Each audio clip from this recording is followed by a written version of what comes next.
మున్సిపాలిటీలో విషాదం చోటు చేసుకుంది. 6వ వార్డు బీజేపీ అభ్యర్థి రుకిలి మహదేవ్ ఉరివేసుకుని ఆత్మహత్య చేసుకున్నారు. గెలిచే అవకాశాలు తనకే ఉన్నాయని, దీంతో బెదిరింపు కాల్స్ రావడంతో భయపడి సూసైడ్ చేసుకున్నట్టుగా తెలుస్తోంది. ఒకవేళ ఎన్నికల్లో గెలిచిన అక్రమ కేసులు పెట్టి వేధిస్తారని తన భర్తతో చెప్పారని భార్య సత్తమ్మ వాపోయింది. ఈ నేపథ్యంలో రుకిలి మహదేవప్పకు మద్దతుగా పెద్ద ఎత్తున బీజేపీ కార్యకర్తలు అక్కడికి దూసుకురావడం జరిగింది. పోలీసుల వేధింపుల వల్లే ఇలా జరిగింది అంటూ కూడా వారు ఆరోపిస్తున్నారు.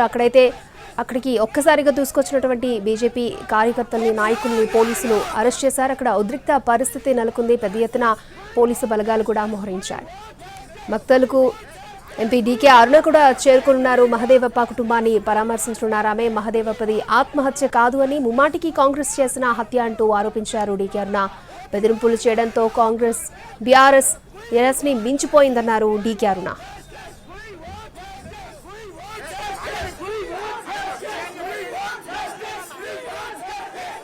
6వ వార్డు అభ్యర్థి ఆత్మహత్య అంశాన్ని లోక్సభలో ప్రస్తావించారు కేంద్ర మంత్రి కిషన్ రెడ్డి.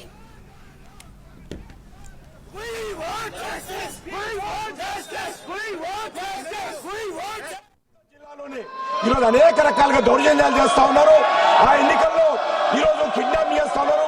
బీజేపీ అభ్యర్థి ఈరోజు సూసైడ్ చేసుకోవడం జరిగింది. ముఖ్యమంత్రి గారు సొంత జిల్లాలో దౌర్జన్యము, దోపిడీ, కిడ్నాప్లు, డబ్బులు అంచడాలు, ఈ రకంగా అత్యాచారాలు చేస్తా ఉన్నారు. దీని మీద నేను సవాళ్ళు తీసుకొస్తున్నాను. సభ ఖండించాల్సిందిగా కోరుతా ఉన్నాను. సొంత జిల్లాలోనే ఈరోజు అనేక రకాలుగా దౌర్జన్యాలు చేస్తా ఉన్నారు. ఆ ఎన్నికల్లో ఈరోజు కిడ్నాప్ చేస్తా ఉన్నారు. బీజేపీ అభ్యర్థి ఈరోజు సూసైడ్ చేసుకోవడం జరిగింది. ముఖ్యమంత్రి గారు సొంత జిల్లాలో దౌర్జన్యము, దోపిడీ, కిడ్నాప్లు, డబ్బులు అంచడాలు, ఈ రకంగా అత్యాచారాలు చేస్తా ఉన్నారు.